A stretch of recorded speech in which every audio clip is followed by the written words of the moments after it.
And welcome back, everyone. Welcome back. Welcome back to the weekend edition here of the Sparkling Tuna Cup, the STC number 120, your weekly dose of open StarCraft. I'm of course, your ZvP, with me and joined by the amazing players and by the people in chat as well. Welcome, welcome, one and all. I do apologize for the stream being a little bit late here, but we were just waiting for our players to get ready. Exclamation mark B in the chat as you can have a look at the back yourselves. The bracket is live, the bracket is stacked. Let us head on over here and catch up on said bracket. Let's go. Let us go. As we do have our top players looking to face off already. Here we have Zan. He's in the top of the bracket. Zan is on one seed of the tournament. Bjorn is currently competing and participating in Pigsty, so Bjorn is not going to be part of this event. We have Zan to rise up and take his place. Oh, can we stop the PvPs? I can see it already, Pappy. I can see it already. But great to see Zan once again, because Zan has been a little bit MIA as of late. If you recall, we were discussing this during the Home Story Cup broadcast, how Zaun has not really been playing in Open Cups, whether it's the ZvP Mondays, or the Monday Night Weeklies, or Pigsty Cups, or our tournaments. Zaun has been relatively inactive. That's why I was having a hard time kind of placing Zaun's skill when it came to his performance at Home Story Cup. And yeah, in the end, you could argue that he, underperforms, did struggle a little bit more there. Likewise, it's great to see that maybe that kind of fire was lit under him again, because it's been a while since Zaun's competed here. Great to see him once again, so best of luck. Zaun is waiting for the winner of Nylon and Webmax. We have GgMaChine and ReBellioN facing off, and that's going to be here on this channel. To take a little bit for the players to get ready, but vetoes are done. We are jumping into our first series of the broadcast. We're jumping into our first match. Let's go. Let us go. As spawning in the top or bottom left-hand corner of the Old Republic, we have the orange Zerg player. We have the orange Zerg. It is GgMaChine. And spawning in the right-hand corner, we have the pink Protoss player, the South Korean Protoss representing among SCC people. It is ReBellioN. And if you're in the chat, you know what time it is. It is Gamba time. Predictions are open. Place your bets on who you think will claim the series. Best of luck in the chat as we get into our initial round of 16 best of 3. Let's go. Let us go. Already a clash of regions, a clash of nations, as we do have Europa versus Korea in our first round match. Again, we'll be going over the rest of the brackets after this series, and we'll be following this, of course, into the quarterfinals. Bearing in mind that both semifinals will be casted one after the other. Both will be held, of course, to be covered on stream. So even if we do focus on one half of the bracket, we'll be able to catch up with the other half as well in those semis. For now, though, we do have our hatch block across the map. So GgMaChine being a little bit cheeky here, does send out the drone, does open up hatch first back at home, but does get another hatchery across the map as well. Bam, there we go. Does block the expansion, trying to force a reaction, trying to force some inefficiencies out of ReBellioN. There it is, 7 probes are going to be pulled. Did I say 7? Sorry, 6. 6 probes are pulled to focus down the hatchery and to eventually expand. So again, this is a way to disrupt the opener of the Protoss player to force some inefficient mining. Back at home, GgMaChine, he's droning. It's going to be droning, going to be saturating. There's no fast spawning pool. Remember, this is not an all-in. It's not an all-in. It's not a rush. This is just to disrupt and delay the economy. This is the equivalent of an eBay block or a pylon block, except of course a bigger investment here with the hatchery itself, and a bigger threat as well. True. Here's the bigger threats. From here, it's going to be cancelled. Oh, yeah, cancelled just in time. No Eva chamber. You did see me attempt the Eva chamber, but alas, a little bit too little too late. The hatchery is denied, and with that, GgMaChine is still trying to delay the expansion for as long as he can. Still on patrol, but taking a lot of hits, a lot of damage, and the drone has to get the hell out of here. Oh, no! Uno más. One more hit. Casito, papi, casito. Oh my god. The drone goes down. ReBellioN can finally expand. So we'll have the expansion on the way. Bearing in mind that the tech here is going to be a little bit delayed for GgMaChine, so it's a bit of a shaky follow-up here, referring to later link speed and later tech, I should say, as well. So we'll see if we skip link speed. The answer is no. Link speed is still going to be on the way. GgMaChine, he pulls out of gas and he's settling into his 2 bases. Bearing in mind his third is going to be more delayed as well, as we have to build up our queens. And the question becomes, does GgMaChine survive the Adept aggression? Adept is coming. First Adept is on the way. Behind this, going for the Stargate. Later, second Adept. So again, everything's a little bit off when it comes to our builds, just because of the opener. It's been a little bit off. As Adept does back in. Oh! Does back in. Gets 1 drone. Gets 2. Oh, just 1. 1 drone goes down. Not a bad start here for ReBellioN. will shade away. Likewise, we have GgMaChine just droning up back at home, saturating, still not pulling it back into gas, but setting up back at home and getting ready for what's to come next, getting ready for the Oracle. There's going to be one spore here at the natural in the main base, another spore is on the way, so the spores will be ready in time. They're going to be good to go. As the Overlord got a full scout and did confirm the Oracles. So GgMaChine, he's fully aware of what's going on. Is aware. Behind this, oh, going for an earlier Twilight Council. Okay, that is a council before the 3rd expansion. This tells us the ReBellioN, he's going for earlier tech. This could be Glaives, could be Blink, could be Charge. We're investing quite heavily early on, and I don't see a Forge. Yeah, no Forge, no +1.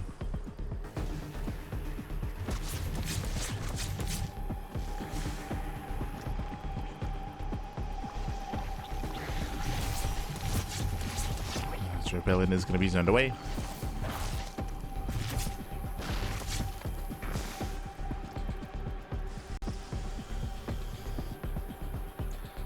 In, zoned away, and again we have the answer. It is in fact going to be Glaives.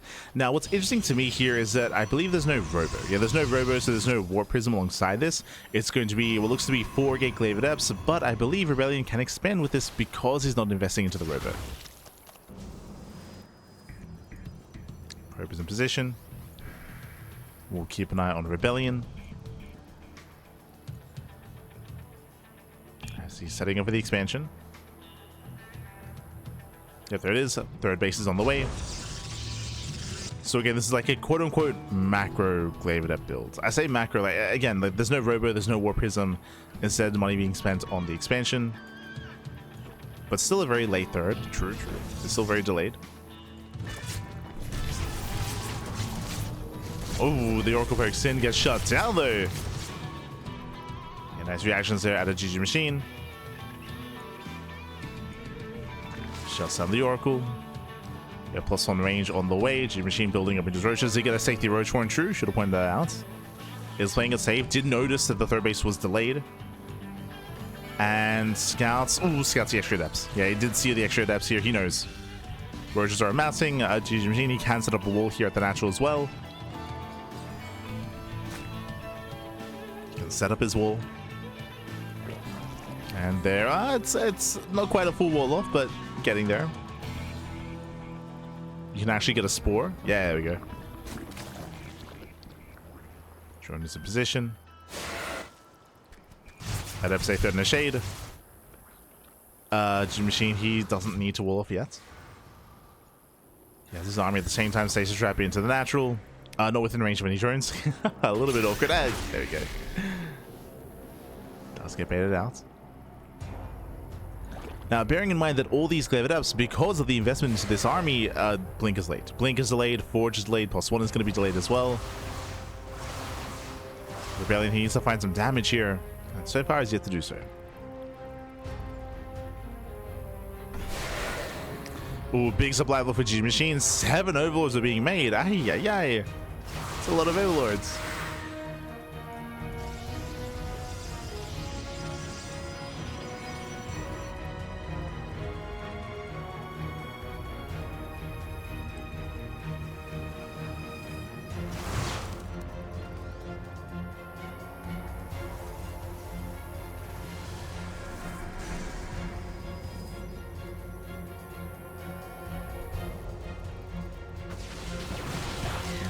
Does move in, threatening a dive.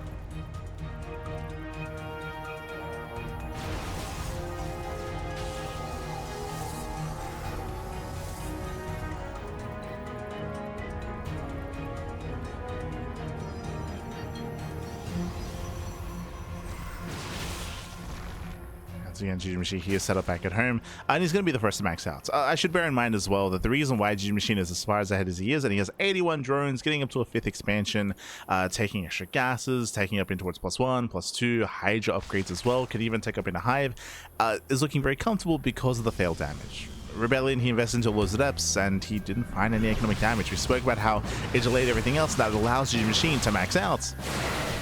And he is maxing. He's maxing out, setting up first round.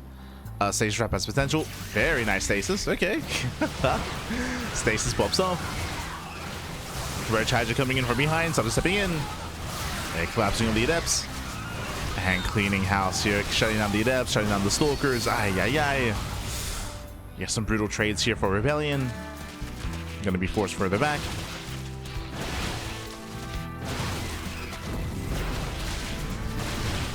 It's being forced further back here again. He cannot defend the fourth base. Just a very rough early game here for ReBellioN to invest into all those adepts to achieve no damage, and now stuck with 1-0 stalkers. Yeah, stuck with the stalkers. You have a couple of Roach Hydra peeling up into the natural, sniping the Oracle, Sutter stepping further in.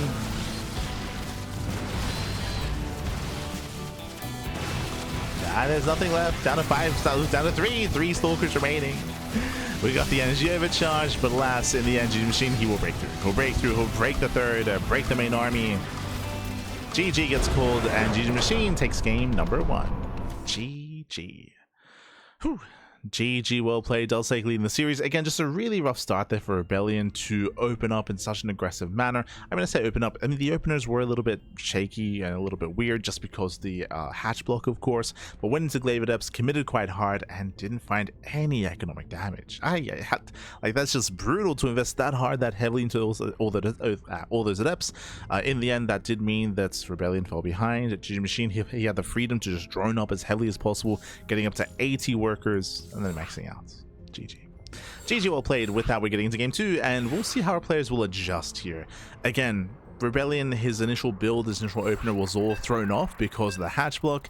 This time, do we have something else up our sleeve? Are we able to deny the hatch block here? Are we able to build up into the mid game? Show us what you got. ReBellioN, for those who are unaware, is a cheeky player. He's very, very cheeky. I wouldn't say cheesy, but he comes up with his own builds and can be very difficult to read as well. Typically a little more reliant in the mid game. We'll see if we can get there. We'll see if we can get there. As spawning in the top left-hand corner of Winter Madness, we have the orange Zerg player leading the series 1-0. It is GgMaChine. And spawning in the bottom right hand corner, we have the pink Protoss player. We have the as we have a bit of a pause. Hopefully everything is okay. It's all good. More than happy to wait. You know, sometimes there's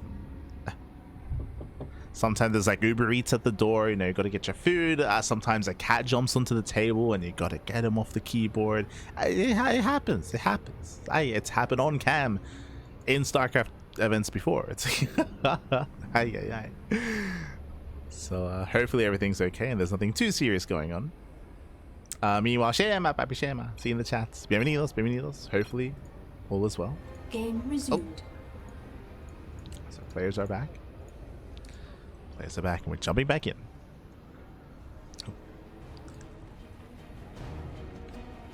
Can relate with the cat jumping on the table. Infamously, if you remember, Nickract. It was Nickract in WTL. There was an instance where Nickract's cat jumped on the table in front of him, in front of the keyboard, and Nickract just kept playing. Like he just kept playing. He did not care. Like, nope. Clearly, Nickract has experiences before, but yeah, just kept on playing, kept on tapping away. The cat wanted attention, and Nickract, now he was locked in. And I'm sure people would have been okay with a pause and would have been understanding. Like, he was playing with cams. Like that's why we know, of course. In WCL, webcams were on for the players. It's like, Pappy, we can pause if you want. It's like, no. We're good to go. Or if you're me and Micah, you have to chase the cat and put it back on the keyboard. True. Much love to me and Micah.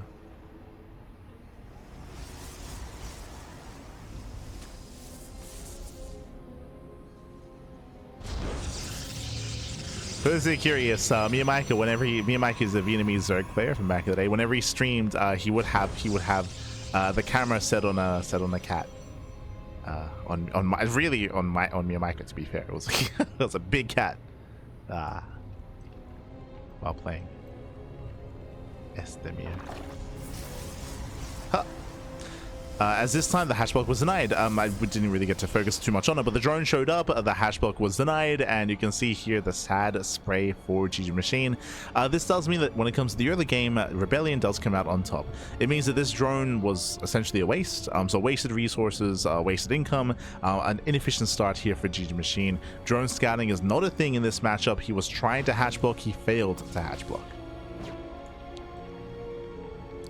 So ReBellioN, he's having none of it this time. None of it. Oh, and that is a robo opener. Okay, ReBellioN, show us what you got, papi. Show us what you got. Robo openers are very unique. They're very niche, very niche. When it comes to a robo opener, this can lead a couple of different ways. This can turn into a soul train, like an immortal sentry 2-base all-in. This can lead into robo, into Twilight Council, into Temple Archives, into an Archon drop. Ooh, Forge is thrown down, so no Twilight Council, no Temple Archives, Archons, and charge not going to be a factor. This looks like a 2-base all-in with a +1 timing, where you get +1, you build up your immortals, you build up a vanilla gateway army without any upgrades, and you commit. When I say no upgrades, I mean no Twilight Council upgrades. So no blink, no charge, no glaives, no nothing. Okay. Este ReBellioN. Meanwhile, it does fully wall off. Looking at the vision here, GgMaChine, he does activate his Overlord. Overlord is activated. There's a Stalker in position. The Overlord has already taken a lot of hits. And I don't think the Overlord will scout. It's going to be close. Overlord does spike forward. Nah, yeah, it's not going to scout. No shot. Yeah, the math doesn't add up. The Overlord cannot get in. Behind this, there is a Twilight Council. Okay, in my mind, because the Twilight Council is so late, I can't imagine it's going to be for an upgrade. In my mind, it's going to be for the Temple Archives, right? We'll see. Do we still go into charge? We still go into charge. Okay, never mind. Charge is on the way. Immortals are amassing. We're building up the army. Now, on the one hand, GgMaChine, he hasn't seen anything. True, he doesn't know what's going on. But what he does see is no third. Right, so he knows there's no third base. We can see a safety Roach one on the way. We have Overlord Speed on the way as well. That's going to be for scouting across the map. GgMaChine, he knows something is wrong. He knows something is wrong. Something is up. Something is not quite right. Gateways are being thrown down. It's going to be 6. Yeah, 6 gates in total. We've got 2 Immortals. True Prism did move out across the map. Hasn't really achieved too much here. Applying some pressure. Looks like the upgrades are lined up, especially with Chrono. Getting up to 7 gateways. I believe we can afford up to 8. Yeah, 8 gateways, so 2 base, 8 gate all in. And GgMaChine is joined up to 42. Joined up to 42 workers. Building up his Roach Ravager.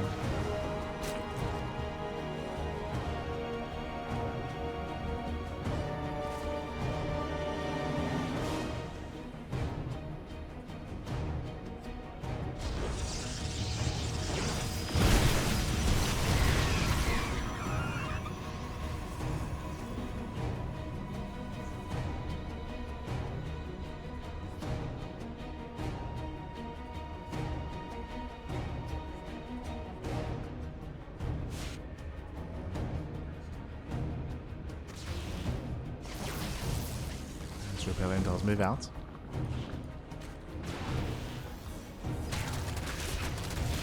At the same time, GgMaChine does go for the counterattack, does take down the Cyber Core, which doesn't really matter too much. Remember, warping nothing but Zealots. Zealots have warped in. We have our Mass Immortal Sentry, again, like a Soul Train S 2-base all in. Trying to zone away the Roaches. Queens are in position. Do you have a chance to use? Not quite. Army's getting ground. Spine Cores have to move forward. They're a little bit too far back. And GgMaChine has to pull the boys. A shaky defense here for the Zerg. Can he break through? We have more Zealots here. We have more Zealots, more Warpins. There's still 3 Immortals left over. 1 Immortal went down, but ReBellioN, he's done it. No shot. He's doing it. He's breaking through. Oh my god. I said that we need more Zealots. We need 1 more Warpin. 1 more Warpin. Where's the Warpin, Babby? And there we go. warps in the Zealots, and he's done it. He has done it. He has broken the expansion. Again, unfortunately, despite the Force Spine Crawlers, were only 2 within range at a time. Likewise, the Force Fields were brutal, and there were no Ravagers to break the Force Fields. Yeah, the Force Fields are not going to be broken, and we are going to the ace match. GG gets called. ReBellioN with the 2-base all-in. He pops off, and we are going all the way to game number 3. GG. Whew. GG, well played. Again, a robo opener into the Forge, into +1, into Charge, and +1 were lined up with each other, and it was an 8-gate 2-base all-in. 8-gate all-in there. Mass Zealots, I believe 4 Immortals in total. 1 Immortal did get sniped, true. 1 Immortal did go down during the all-in, but only 1. And again, GgMaChine, even though he caught workers early at 42, as you mentioned, he had no Ravagers to deal with a force field. He was just sliced up and pulled apart. GG. GG, well played. GG well played. As with that, we're getting into game number 3, and we'll see if GgMaChine can recover and bounce back. We'll see what other build ReBellioN has up his sleeve. Now again, ReBellioN is a very diverse player. I do not expect to see the same build 2 games in a row. No shot. ReBellioN has so many more builds up his sleeve. He has like Stargate into Void Ray into Tempest Rush. He has this weird like Mothership Rush as well, going for recalls across the map. He can of course play into Charge, into Glaive Adepts, into Blink. ReBellioN, he does thrive in the early to mid game, can be very tricky player to play against. Oh boy. Best of luck to GgMaChine. Best of luck. Here we go.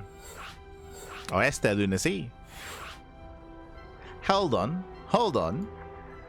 First things first, Annyeong Haseyo, but also, where is Lunacy on the bracket? Hold on. Look. Lunacy, I'm looking at the bracket. I don't see Lunacy here. What's going on?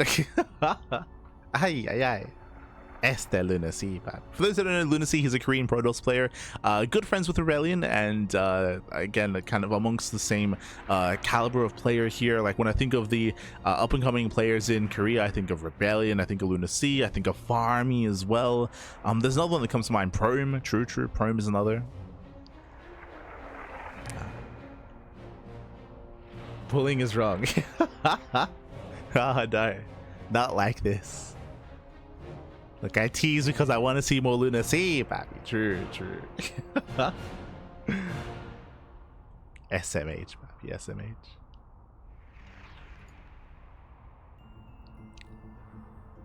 But we're getting ready. We're getting ready here for game number 3, the ace match between ReBellioN and GgMaChine.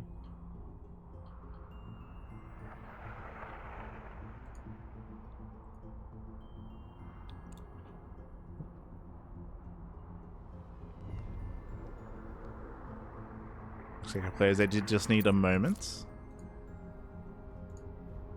But players are ready. We're about to jump into game number 3. It's going to be on Tourmaline. Tourmaline, a much smaller map than Mapple. Smaller map, shorter rush distance by ground. Aggression is favored here, and we'll see who's going to be the aggressor this time.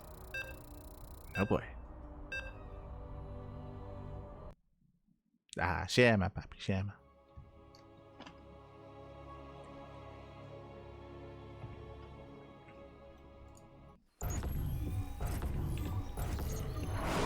And spawning in the bottom hand corner of Tourmaline, we have the orange Zerg player. The orange Zerg player himself being forced into a tied series. Can he bounce back? Can he bring it back and claim the series? It is GgMaChine. And spawning in the bottom, on the top right hand corner, we have the South Korean Protoss player. We have the pink Protoss representing among SC2 people. It is ReBellioN.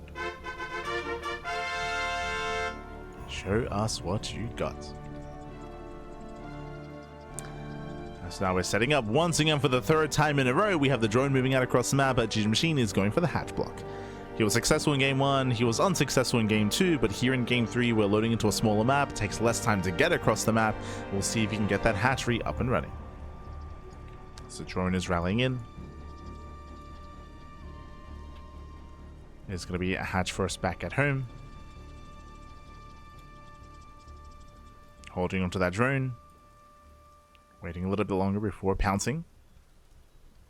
Building up to 160 minerals. Now moving in. And the probe is already on patrol. Oh my god, so close. He's fighting for the hatchery, but he is being denied. Second probe comes down from the high ground, and ReBellioN will expand. Once again, the hatch block is denied. GgMaChine, he's zoned away. He's going to be zoned away here. But again, it worked in game one, but after that, now we've been locked in. Oh, as he tries to go for the gas steal as well. He attempts the gas steal. ReBellioN has been here before. Oh, as the probe is taking a lot of hits. Oh no! Probe is taking a lot of damage. The drone comes back around. He wants that probe. He wants it. Oh my god, kills the probe. 1-to-1. A 1-to-1 trade. Probe for a drone. But overall here still was a better defense for ReBellioN, and GgMaChine going for his own third expansion. In the end, hatch, gas, pull into a third base. Very greedy here. Because of this setup, we are investing quite heavily, quite quickly into the third base. Meanwhile, a big shout to No Screen in the chat. God, thank you so much. Thank you so much for subscribing for 10 months. 10 months back. Crazy, crazy. Thank you, puppy. Thank you. Do appreciate it. Do appreciate the support. Hope you enjoy the content, the casting, and the StarCraft. Thank you, puppy. Thank you. It's going to be our droning, we are saturating. We can see here that GgMaChine, he skipped his links, so he's being quite greedy in the follow-up, skipping his Zerglings, going straight for that third hatchery instead. Oh, meanwhile, that is a fast forge. I'm telling you, ReBellioN, he's got some builds back. He's got some builds. I don't think Tourmaline is that much liked as a map. We see it quite often. There are definitely others that are vetoed more often than that, like Mothership, Celestial Enclave, and Title Citadel. Those three maps are much more commonly vetoed, so Tourmaline actually makes it through the vetoes and is actually played on quite a lot. It is a very aggressive map. It's a very aggressive map. It's a very open map as well, but we see it quite often compared to some of the others I just mentioned, right? Like, there are some days where we just never cast a game on Celestial, and we never cast a day on Title, and we never cast a game on Mothership either. In a best of 5, then we get to experience those maps, but best of 3s, it's a little bit more rare. For their own reasons. For now though, again, it's going to be early Forge into early +1 into a delayed Twilight Council. We're leaning more towards +1 and Charge, by the way. But unlike last time, there's no Robo. There's no Robo, there's no Immortal production, so this is a different variation. We're going for a later Robo instead, I would imagine for a War Prism, and we'll see where this build takes us. We go for a Temple Archives in towards Archons as well. Meanwhile, GgMaChine, the Overlord Scout is denied. The Overlord was shut down. We can see GgMaChine, he's getting a safety Roach Warren, and he's making a handful of Zerglings here. He can scout, but I can't see him achieving too much more damage. Meanwhile, a big shout to Walrus Jutsu in the chat. Thank you so much. Thank you so much. Thank you so much for subscribing for 25 months. Thank you, puppy. Thank you. Oh my, oh, nice round. And nice round of Sulker. Thank you so much for 25 over, oh my god, over 2 years of support, papi. Ay. Thank you so much, man. Thank you so much. Crazy. Gracias. As from here, we're already massing roaches. We can see GgMaChine cutting workers at 43. Massing of roaches proactively. Meanwhile, as we assumed, yep, it is going to be the Archon. So Temple Archives into Archon production alongside this. No Immortals this time. It's going to be Archons and pure charge lots. This will be ideal against Ling Bane. Against Ling Roach, we'll see. There is potential here for GgMaChine to defend, as long as he isn't too greedy. He is now taking extra gases, getting up to 3 gas saturation, or at least trying to. Lings they poke in, they get eyes on the third, and they will force a cancel. And nice cancel, they get eyes on the Warp and the Zealots. Now he knows. GgMaChine, he's aware. And again, GgMaChine, he hasn't made a droning, or he hasn't really droned up too heavily, thankfully, droning up to 46. But he needs more roaches. As charge is now done, +2 is on the way. Okay, interesting. I mean, +2 tells us, and alongside the third base as well, that ReBellion's building up into a longer game state, but the problem with this kind of setup here is that he did delay his third quite heavily. Like, his third is very late in favor of this early army and this early tech. We gotta make use of it. We gotta do something.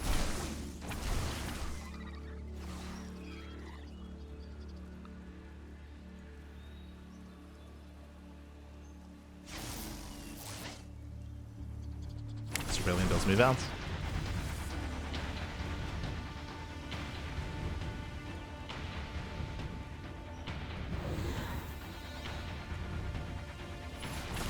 Yeah, that's for the Master Roach army, and there are plenty of roaches. I mean, again, GgMaChine, he is more than ready for this. He will deflect, he will shut this down, and ReBellion's in a rough position here because ReBellioN, he's now trying to tech up and trying to build up into a macro game by getting his third base. The problem is, he forced GgMaChine to make all these roaches. He's going to use them. Roach speed is on the way. When it finishes, GgMaChine, he's going to send it across the map with a massive Roach Ravager army. And I don't know if ReBellioN can survive that push. I don't know if he can survive it. I'm concerned.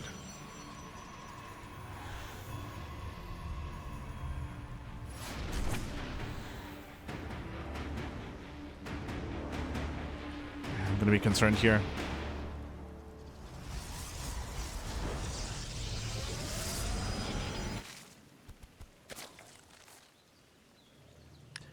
As again, charge is almost done. GgMaChine, he does run up to 3 base saturation, 4th base just for larva. Now he's building up his Roach Ravager. He's building up, he's about to move out. And it's gonna be a tough hold. Yes, there's what, 1, maybe, yeah, 2 immortals, soon to be 3. You can get a 3rd immortal out potentially. Army gets spotted, charge ults are not ideal defensively. It's gonna be a very awkward defense here for ReBellioN, and here comes GgMaChine. Here to knock down that wall. He's here to claim the series back. Just has to take it slow, poke in, kite back, pick off some zealots. Forceful's trying to lock him down.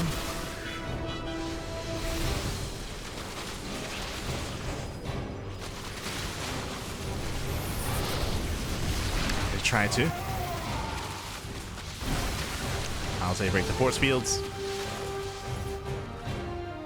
As GgMaChine, he can just keep pushing, he can keep poking.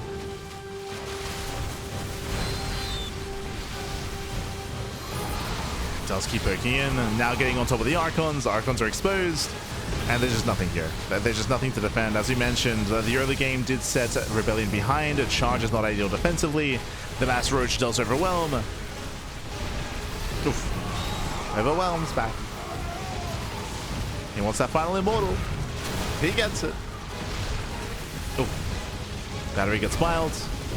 With extra warpins, ReBellioN, he might barely hold on, but nah, not even. Not even back. Yeah, just now a handful of zealots remaining. They trade as best they can. They're also going to be cleaned up. Nexus will fall.